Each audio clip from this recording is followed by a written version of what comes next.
Friends, prescriptive process model. We are learning today prescriptive process models. The following framework activities are carried out irrespective of the process models chosen by the organization. That means first one, communication, second, planning, third, modeling, fourth, construction, and fifth, deployment. The name prescriptive is given because the model prescribes a set of activities, actions, tasks, quality assurance, and change the mechanism for every project. The framework activities, friends, the process model can be defined as a abstract representation of process. Friends, in this prescriptive process model, the process model can be defined as abstract representation of process. That is, in the software process model, it is also known as software development life cycle model. It also known as software development life cycle model. These models are called as prescriptive process models. Friends, we are learning today these prescriptive process models. They are called it because they are following some rules and for correct usage. In this model, various activities are carried out. Different activities we are carried out in the prescriptive process models. There are three types of prescriptive process models. Number one, the waterfall model, incremental process model, and RAD model. We learned these models in brief. First one, that is the waterfall model. Friends, the waterfall model is also called as linear sequential model or classic life cycle model. Each phase is fully completed before the beginning of the next phase. The phases used for the small projects. Friends, in the waterfall model, feedback is taken after each phase to ensure that the project is on the right path. And also, testing part starts only after the development is complete. This is nothing but the waterfall model. It is first process model to be introduced. It refers to as a linear sequential life cycle model. That means these waterfall models, we also called it as a linear sequential life cycle model. It is very simple to understand and use. In waterfall model, each phase must be completed before the next phase can begin, and there is no overlapping in the phases. Are you getting? Each phase must be completed before the next phase can begin, and there is no overlapping in the phases. The waterfall model is the earliest SDLC approach that was used for software development. The waterfall model illustrates the software development process in a linear sequential flow. That means that any phase in development process begins only if previous phase is completed. Friends, you are getting this design of the waterfall model. In that, there are 5 phases which are carried out in a design like this. First phase is communication, second planning, third modeling, fourth construction, and fifth deployment. The waterfall approach was first SDLC model, software development life cycle model, to be used widely in software engineering to ensure success of the project. Friends, this in the waterfall approach, whole process of software development is divided into separate phases. That means these 5 phases are separated. The outcome of one phase as input for next phase sequentially. This is most important point in the waterfall model. First, that is communication.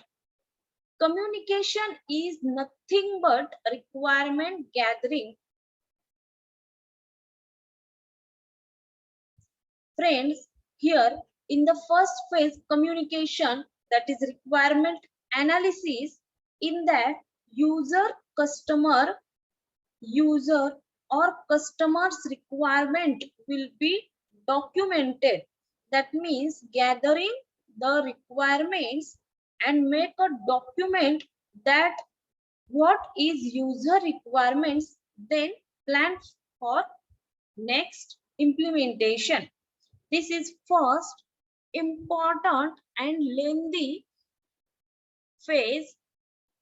In that, all the requirements we have to gather from the customer or user or stakeholders and make a documentation on that requirements. And after completing first phase, that is communication phase, we are going to the next phase, that is planning phase.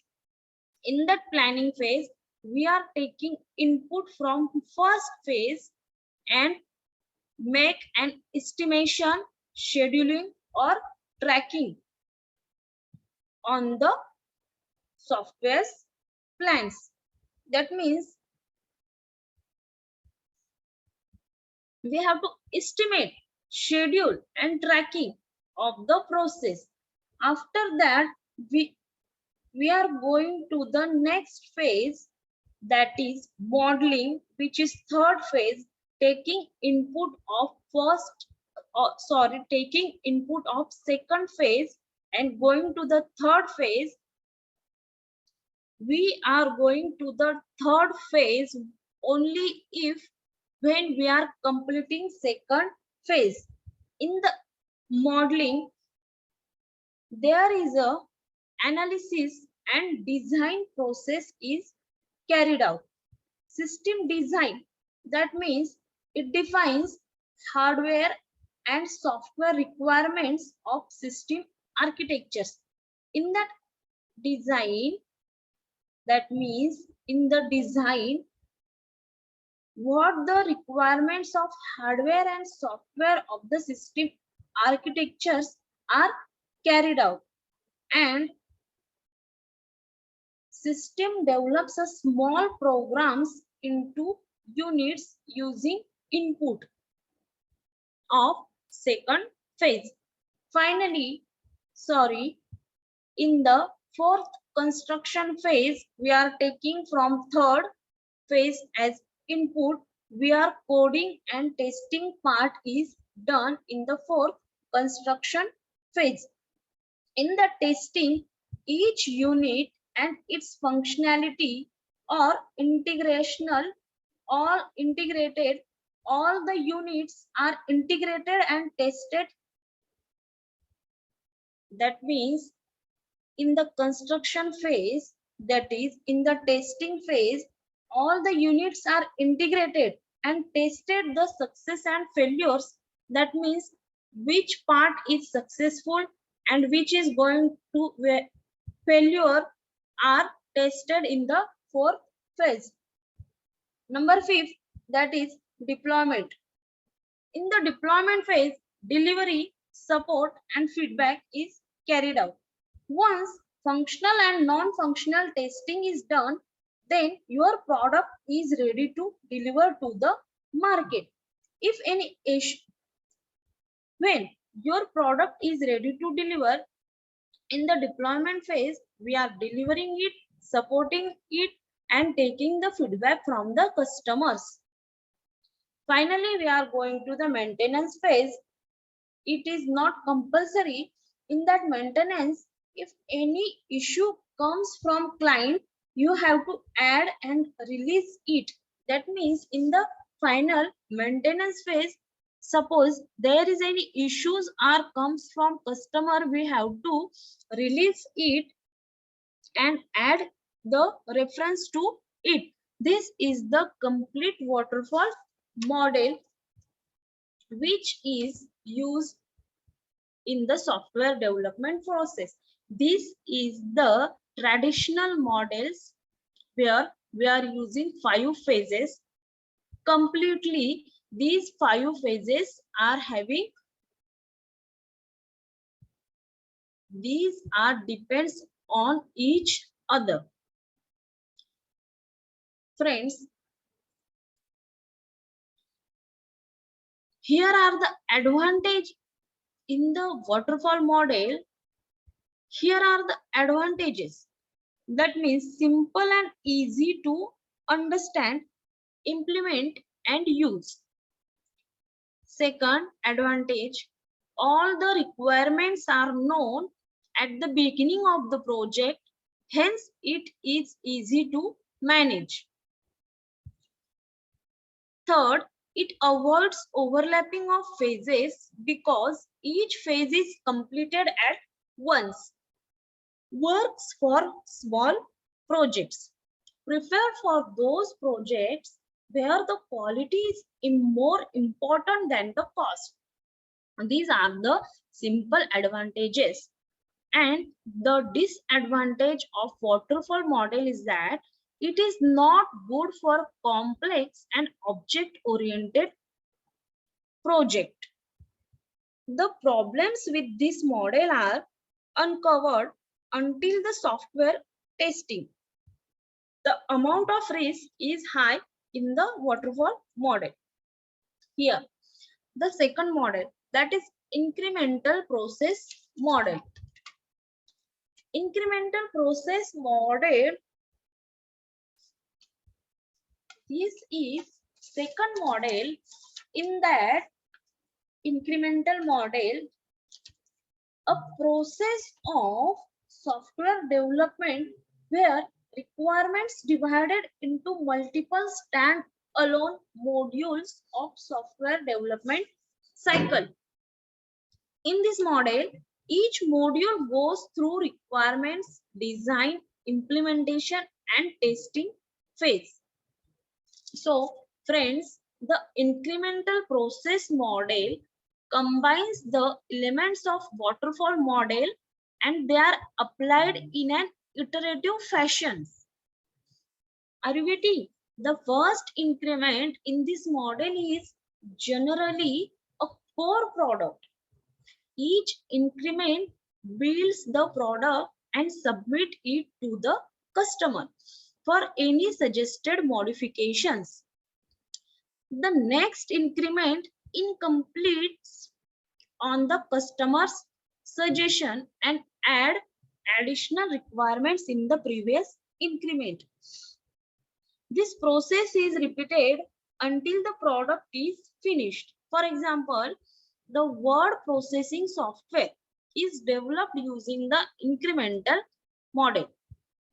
Friends, this is nothing but the incremental process model. In that incremental process model, there are 5 phases. First, communication, planning, modeling, construction, deployment. These 5 phases are used this incremental process model, and there are many increments are occurs.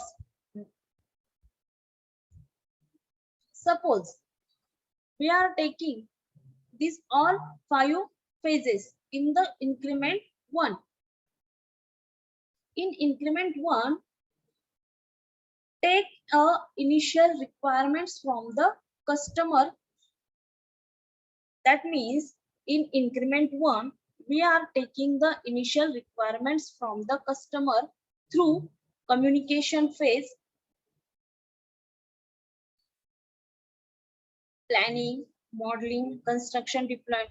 Through all these 5 phases, we are taking the input from the customer and deploy to the project. And all these 5 phases we are executing at the same time and repeat again and again in incremental format. That means all the 5 phases are executed at the same time and repeated again and again in incremental format up to the final destination of our product.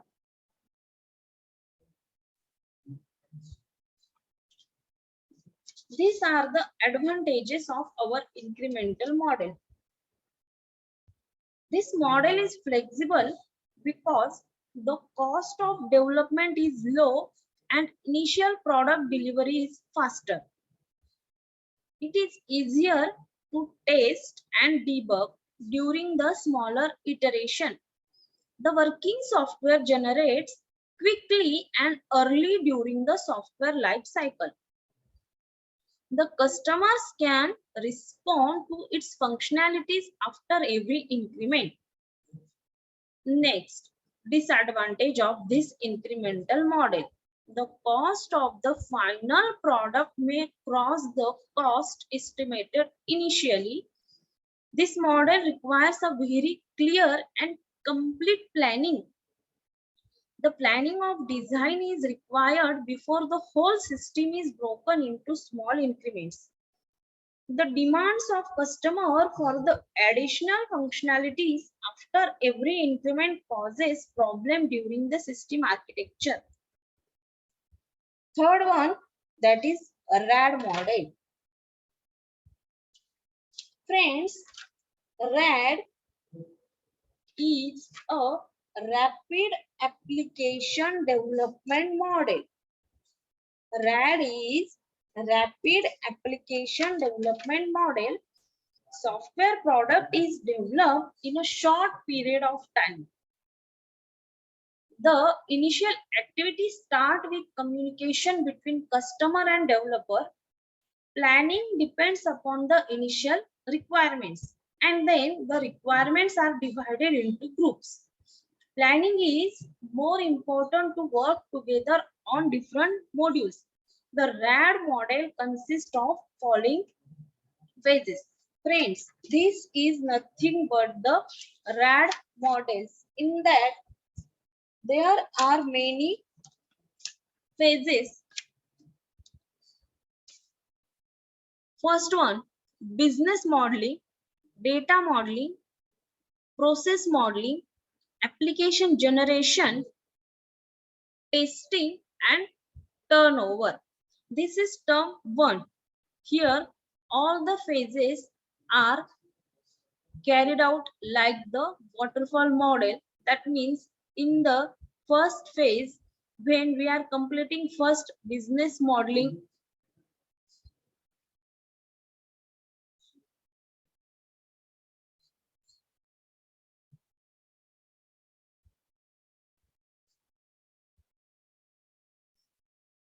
when business modeling in the term first phase. After completing business modeling, we are going to the next phase, that is data modeling.